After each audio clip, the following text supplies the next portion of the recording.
Things you won't be told about auto-navigational systems. Hi, I'm Terry Lynn with GetGreatAtIt.com. This segment is about things you won't be told about auto-navigational systems. Auto-navigation systems have come such a long way since their inception.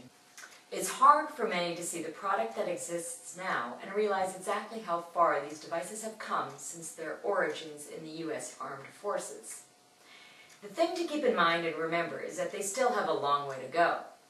These devices are far from infallible and still have some serious faults that prohibit us from canning the compass and maps altogether.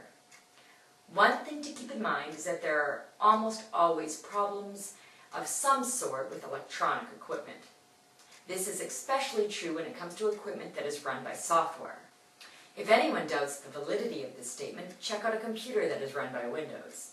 We often find ourselves at the mercy of the limitations of the software we are using. The same holds true when it comes to software-driven auto-navigational systems and GPS devices.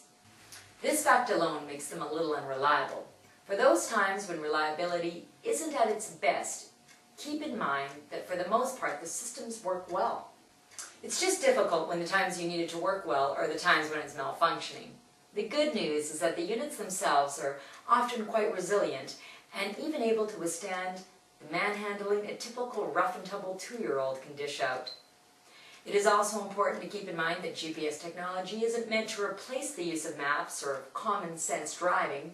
You can only store so much information on a GPS device, and roads are constantly being built, changed, constructed, improved, and moved. For that reason alone, it is nearly impossible to guarantee that any device will have 100% accurate information at all times. You should, however, choose a device or auto-navigational system that allows frequent and simple upgrades to the maps provided. Updating regularly and immediately prior to any large trips will go a long way towards saving some serious hair pulling while you travel.